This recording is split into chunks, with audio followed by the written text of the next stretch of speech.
Hello दोस्तों, कैसे हो आप सब। आज हम आपके लिए लेकर आए हैं क्लास 5th की गणित सागर बहुत ही आसान मेथड के साथ। तो आइए शुरू करते हैं। Exercise revision question number 42। एक त्रिभुज की भुजाएं क्रमशः 12 सेंटीमीटर, 7 सेंटीमीटर तथा 11 सेंटीमीटर है। इस त्रिभुज का परिमाप ज्ञात कीजिए। आइए देखते हैं त्रिभुज की कितनी भुजाएं होती हैं। 3।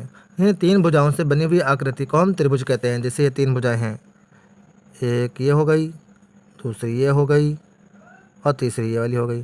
3 भुजाओं से बनी हुई आकृति को हम त्रिभुज कहते हैं, है कि नहीं है। तो इसमें पहली भुजा कोई भी मान लेते हैं कि 12 सेंटीमीटर की है।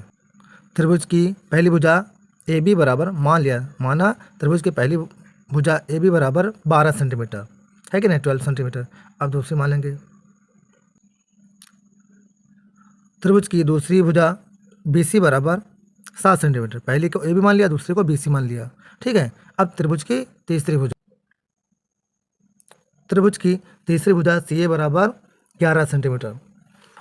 त्रिभुज का पूछ क्या रहा है, इस त्रिभुज का परिमाप ज्ञात कीजिए।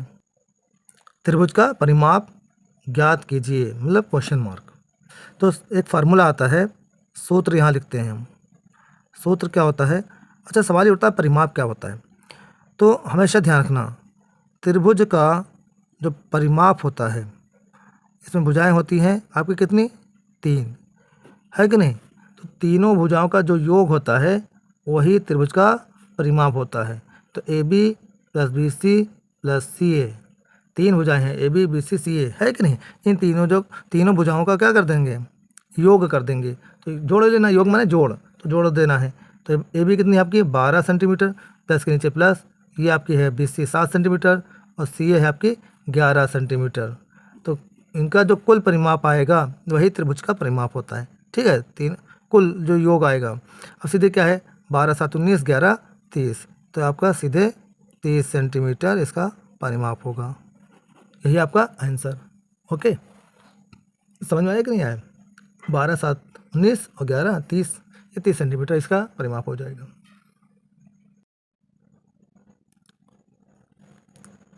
Question number 43।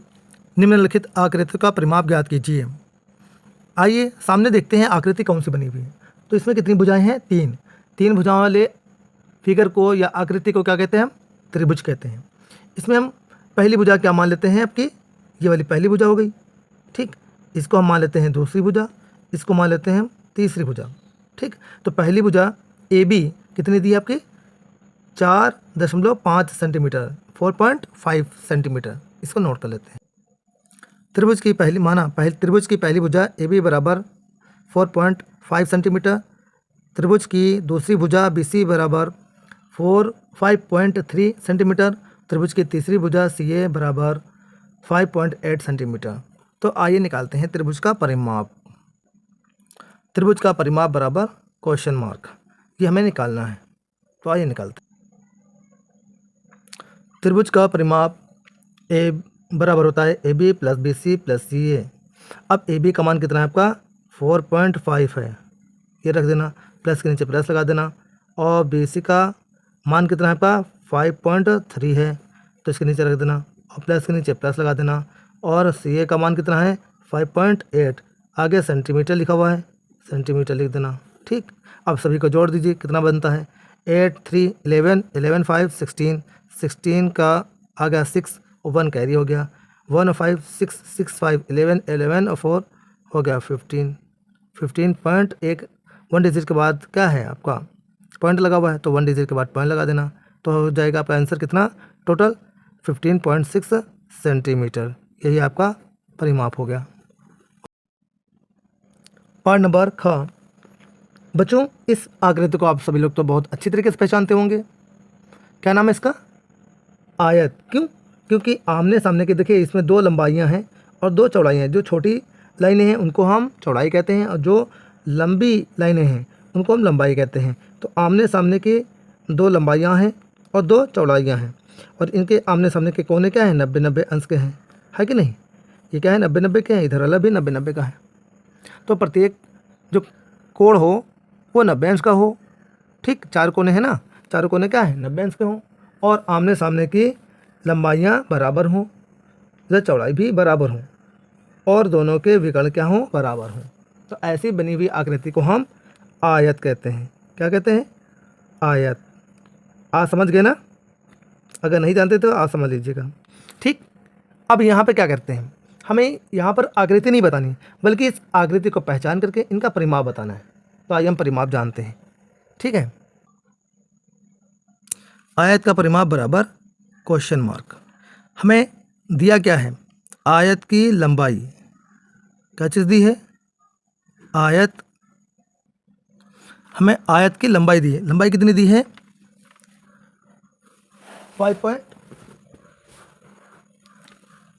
5.5 सेंटीमीटर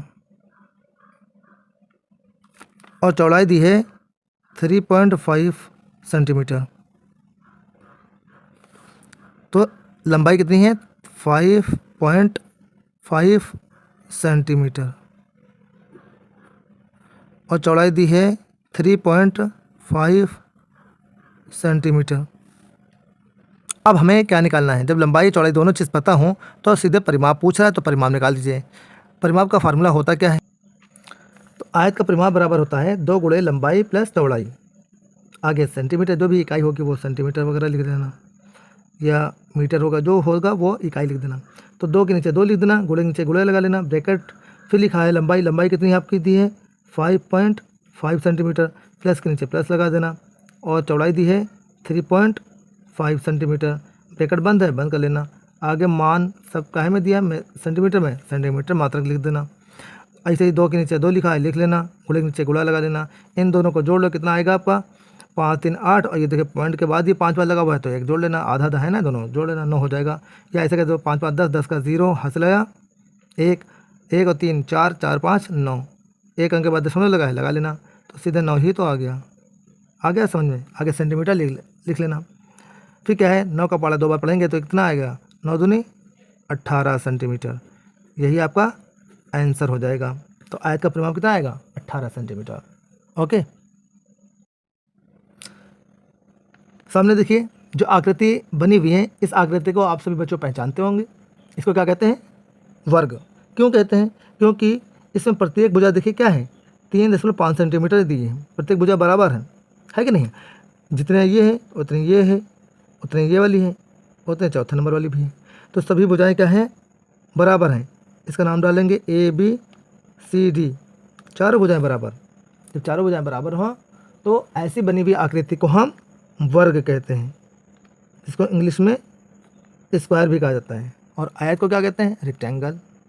चार भुजाएं वो भी, यानी चतुर्भुज होता है, ये भी चतुर्भुज होता है। इसमें भी क्या होता है? प्रत्येक कोण जो होता है वो 90 अंश का होता है। कितने अंश का होता है? 90 अंश का। ठीक है। समकोण होता है, प्रत्येक कोण समकोण होता है। और प्रत्येक भुजा क्या होती है? बराबर होती है। तो और प्रत्येक विकर्ण क्या होता है? वो भी बराबर होता है। तो ऐसे आमने सामने के विकर्ण क्या होते हैं? बराबर होते हैं। ऐसी बनी हुई आकृति को हम वर्ग कहते हैं। तो हमें वर्ग के बारे में जानने के बाद अब इसको निकालना है हमें परिमाप। तो आइए परिमाप निकालते हैं। वर्ग की एक भुजा, वर्ग की एक भुजा AB बराबर 3.5 सेंटीमीटर। अब हमको निकालना है वर्ग का परिमाप। तो वर्ग का परिमाप क्या कर रहा है? पूछ रहा है, निकालना है। तो सूत्र होता है वर्ग का परिमाप का, वर्ग का परिमाप बराबर होता है 4 गुणे भुजा। तो 4 के नीचे 4 लिख देना, और गुणे के नीचे गुणे लिख देना। और भुजा कितनी दी है आपकी? 3.5 सेंटीमीटर, है कि नहीं? 3.5 सेंटीमीटर। अब एक भी याद रखना, इसके एक शॉर्ट गुणा हम बता देते रहे। हमेशा 4 की गुणा किससे करना? 5। यहाँ पर शर्त ये 4 होना चाहिए, इसके पड़ोसली गिनती, और पॉइंट में 5 होना चाहिए, कोई भी पॉइंट में हो। इधर गुणे में 4 हो, ठीक है, और साथ में क्या हो? पॉइंट में 5 लिखा हो, 5 जो हो पॉइंट में हो, या खाली 5 हो, इकाई का अंक इधर 5 हो। तो ऐसे में क्या करते हैं? इस 4 की गुणा हम 3 से कर लेते हैं। तो 4 3 कितना होता है? 12। और जब 12 होता है तो साथ में 2 जोड़ लेना, कितना हो जाएगा आपका? 12 2 14। यही आपका आंसर हो जाएगा।